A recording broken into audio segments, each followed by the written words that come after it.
hear noise, of course, outside. But I kind of like this little seating arrangement, like from my last sit down video. So, my mom came. I think I told you I was gonna try to vlog that. I have some clips, which I will insert, I guess, over me talking right now. There's like it is so hard to like vlog in public or just thinking of that, like when I wasn't like intentionally doing that. But the entire weekend she was here, I didn't really even like take out my phone. Like I barely took any photos or anything. Like I normally take millions. I was like not on social media. I like kind of just ignored everything because I was trying so hard to make like every moment count. Because the past 2 times like she's been here, we've had like bad weather. It's just I always feel like there was never anything planned, and we would be like wasting hours like trying to figure out where to go, what to do. So we did go to Miami on Saturday, and we took the tri-rail down. We left like early in the morning, and we took that all the way down. It takes about like an hour and 20 minutes or so. We have to make one transfer onto the new line, and it brings you like right into Brickell. And then from there, we just kind of walked up into like the main area. Like, of course, we had to walk in like sketchy areas, and my mom was all like concerned. I'm like, just keep walking, totally fine. Like, Miami is definitely a city where you do need a car. It's a lot more spread out than most other cities. There isn't that like super easy public transportation. There is like the Metro Mover, I believe, like certain areas it goes around. But it's not like New York where you literally don't need a car. Like you kind of need a car. It's a lot. So we had like 20,000 steps like just from that. But yeah, so we explored Brickell a little bit, and then we walked over to the Bayfront Park, and they were setting up for the Ultra, which was the next weekend. And so then we had to walk like all the way around basically to get to the Bayside Marketplace, which is where we hung out for a while. And then we just kind of walked around more. And then we had to try to get the train back. And that was where it was like crazy. Like there's still not enough people, I think, even know that there's an extension to the line. So we were like waiting for the train that was supposed to come at like 5:35 or something. And that train didn't actually leave until like 6. And we were like, are we gonna make our connection? Because we have to get off at the Metro transfer station, which will then bring us all the way up to like, Delray, Boynton, all the Palm Beach County areas. And they're like, oh yeah, like it'll wait. But I believe the problem was they had to wait for the Bright Line, which is the expensive train that has like the more direct stops, to go before us. So it was somehow it worked. And that train was packed coming back. So I don't know, it was very concerning because if we missed that and we didn't make it back, we would have to wait until like 8 o'clock, and that was like the last train. So it was a little scary, but we made it work. So I think that was good. It was like a good, really filled day. I was in the sun the entire time. I didn't have any sunscreen on, but I don't think I got burned. I got super tan. My tan is totally back now. And then Sunday we went to the beach, and all the spring breakers, of course, were there. But I'm so glad like the weather was sunny and beautiful like the entire time, because every time my mom comes down, it rains. It's just like not nice. Like maybe it'll be nice for like, a few hours, and it's just like was never beach weather. So thankfully we got a nice solid beach day. Then it was also St. Patrick's Day, so we went down to Boca and Misner Park, and I had like a little St. Patrick's Day thing all day long kind of, but we were just there for like a little bit. And then she had to leave on Monday morning. So she wasn't feeling well, so we didn't really get to do anything on Monday, and then she was gone. So it was literally like, Friday night, which was like a few hours, Saturday and Sunday, and that was it. And like, it is like, this is kind of the topic I want to talk about today, was like living alone.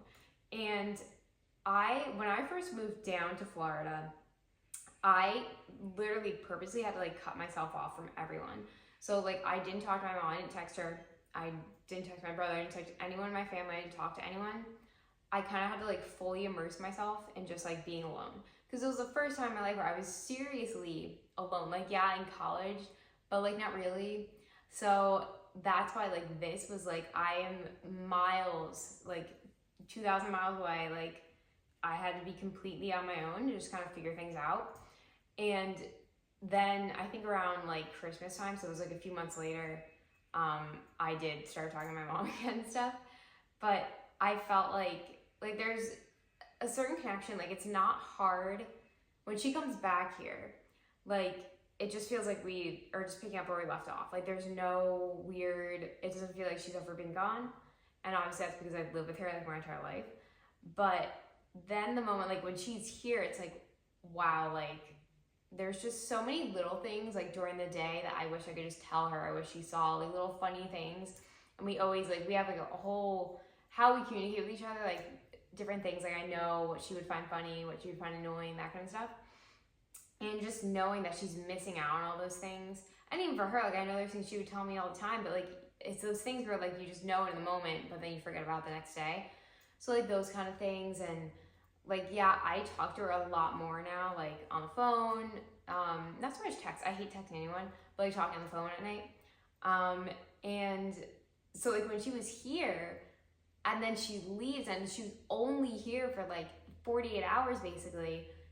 Oh my gosh, like the sadness when she left was so overwhelming. It's crazy. It was like, it broke the seal of like not seeing her, and then she's gone. And it's hard when you're only seeing them once a year and for like such a short amount of time.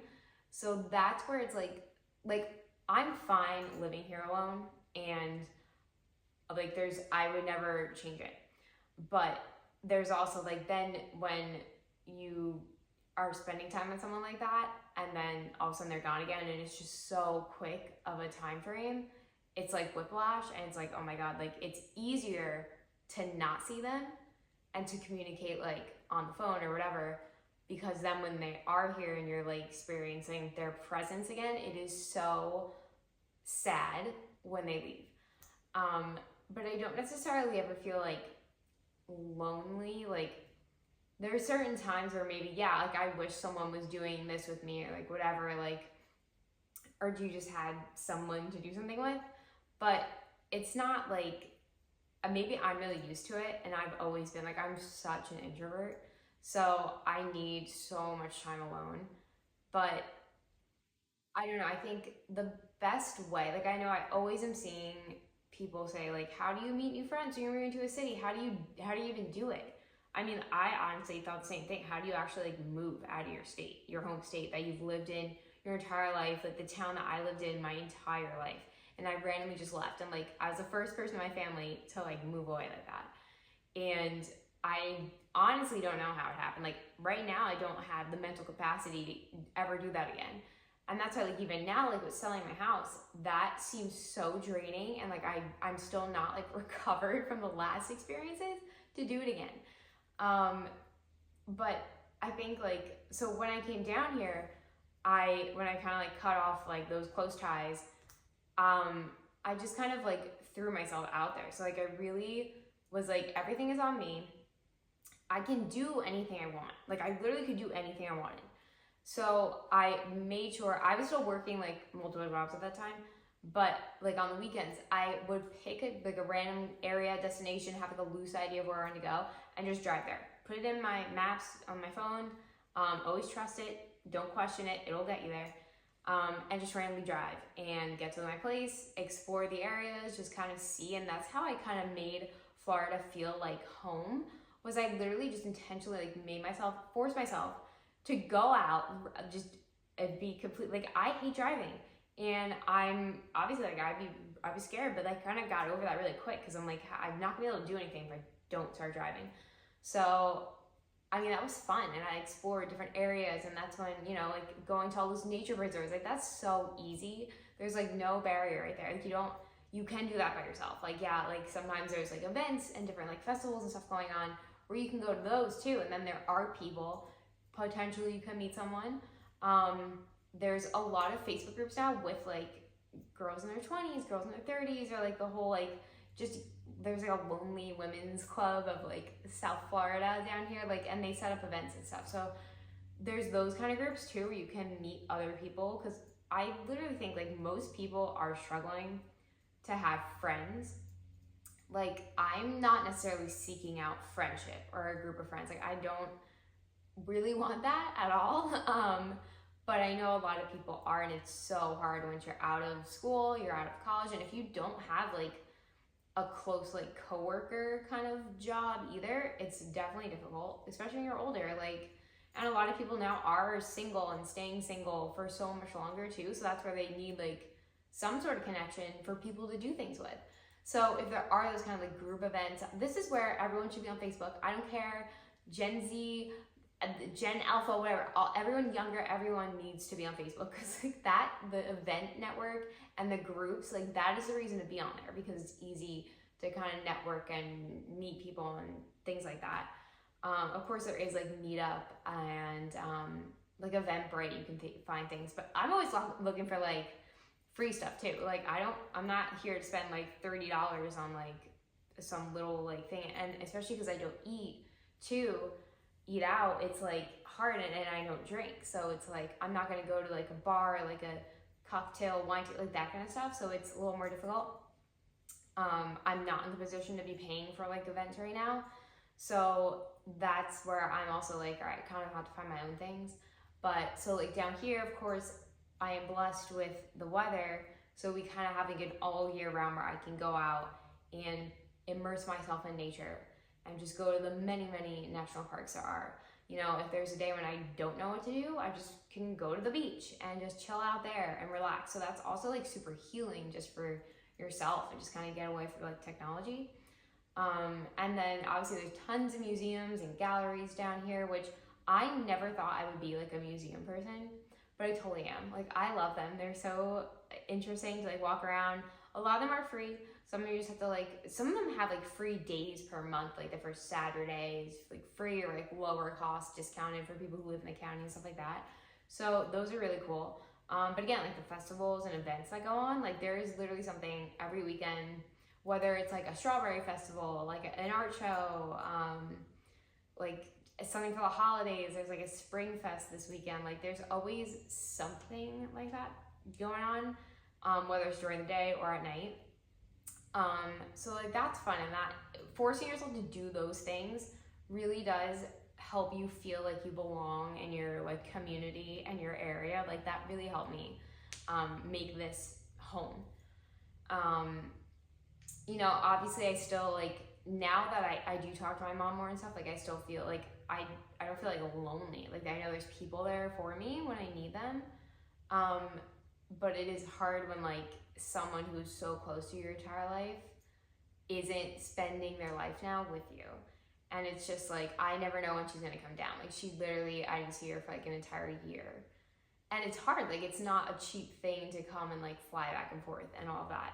And I know for me personally, like I can't go and like visit home. Like I can't go back to New Jersey. So it's also like, all right, well that's my choice, and I'm not complaining about it.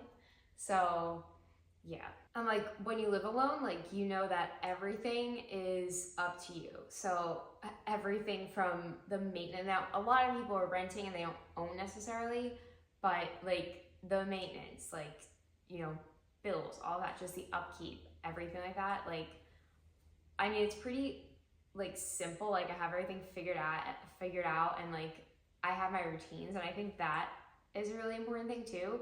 If you are living alone and you have no routine, you're just doing things randomly, like going to sleep whenever and waking up whenever and stuff, like obviously if you have a job it's different too, so there's a lot of caveats here, but having that like structured kind of like knowing how my week's gonna go. So like I know like when I wake up I work out, and then like I have my whole morning ritual. I have my nice breakfast, coffee, all of that, reading my news, doing emails and that kind of stuff. And I know like Mondays are usually when I write blog posts, if it's that week. Tuesdays I always go and like do errands, grocery shop and all that kind of stuff. And then Wednesday it's usually either like more work, maybe I'm shooting a new recipe. That's usually when I'm doing more of the creation. Same with like Thursday, so those days can kind of flop. And then like Friday is always kind of like up in the air. I can go to the beach, I can do something kind of fun.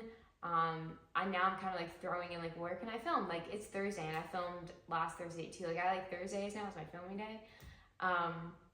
And like the weekends are always fun. Like I know Saturday, like I cannot be home on Saturday. I have to do something outside the house, thinking completely like all day long. So I usually plan that. Sundays I used to like maybe go out with something, but now I kind of like Sunday as like my like super lazy day where I can like nap during the day and just kind of like that's when I might do the live streaming and play video games and that kind of stuff. And then I usually always do like my deep cleaning on Sundays too. So there's that kind of stuff. Like when you kind of set up these routines and you just kind of know like a general idea of what you have going on, you can fill your day so you don't have like tons and tons of like downtime. And then like that can make you feel lonelier because you're like, oh my God, what am I gonna do? Like everything just kind of feels like chaotic. But like keeping that like kind of nice routine, keep your space like nice and organized, and just like knowing when you're doing things, keeping your planner. Speaking of a planner, I need to get a new planner because I ran out of pages now, and it is finally like in the middle of March. So yeah, I definitely need to get a 2024 planner. But I love doing that. I love just kind of like planning out my days that way. And then things don't seem as like, oh my gosh, you're all on your own. But yeah, it's weird. And like, I'm so glad that my mom was able to randomly come. Like, I did not think she was going to be coming this early. She's hoping that like she can come again like in the summer and like for a longer period of time, because I mean 2 days was crazy. But if you are moving to like a new state, or you're thinking about it and you're like, oh my God, I'm just gonna be so scared, like I definitely wouldn't be. I think you need that time when you do move to like a new place. You need that time to like really be with yourself and like explore. Just go out there. It's because you're not gonna feel lonely when you're like out exploring your area. And it's just, it feels so at home now. Like I feel like the roads are familiar, like everything is familiar now. And obviously right when I moved down here, it was like, oh my God, like how am I gonna get used to any of this? But obviously you are. Like it's been almost 3 years now, and well, like 2.5, 3 years, 2.5, yeah. And like this feels like more at home to me than like even living in New Jersey. And maybe that's because like I didn't get to, like I wasn't the one driving around, like I was a younger kid. But here it's like, wow, I love it here, and I definitely know that this was where I was meant to be. And I love when my family can visit because they can experience it too. And I'm just glad that I found my place. I'm so glad like I didn't end up moving like to some other state, which I'm just glad that Florida was my choice. And I don't know, like some people that it may take a few tries. Like you might move somewhere and you'd be like, wow, this is not it. But you're never gonna know it unless you do it. There's definitely like you can look at the map, you can look at rentals in different areas that you're thinking, but it's like unless you're seriously like experiencing the culture. And I feel like Florida is such a great place. Now I'm not advocating you move to Florida because there's too many people here, but because there's so much going on in South Florida specifically, like it's a tourist destination. So it really forces you to kind of like just immerse yourself in everything going on. There's so many different people. There's like so much like diversity of just interest, ages, everything. So you kind of get everything possible, and it really forces you to like experience it all in a short amount of time. So I think for someone like me who is like a super introvert, it's really helpful, and it made things so much easier than, let's say, if I moved to like some random place, like, I don't know, in North Carolina, like not a city, like just some random suburb, like that would have been a lot more difficult because there's less going on. But if you do, I guess that's why they say like younger people tend to move towards the cities because there is such a hub of activity there. It's not that I even live in the city. I live more in like the suburbs, right? But I have access to all the different cities. I have Fort Lauderdale, Miami, West Palm. Like I have all of this stuff going on in all of the little towns. Like it's awesome. And yeah, so sometimes I get lonely like after someone so important to me is only here for like such a short amount of time, and then they're gone just like that. But it's the pros and the cons, and the pros of living here, just it outweighs everything. So yeah. Make sure you like, comment, subscribe, and let me know if you want me to like go into this topic more about like how living alone like really is, and just kind of like overcoming that. Like again, I am like one of the biggest introverts you will ever meet, but I am making it work, and I really enjoy it, and I like living by myself. Like it's empowering, and it feels good. Like wow, like I've done all this myself. So yeah, like, comment, subscribe, and I will see you guys back here next week.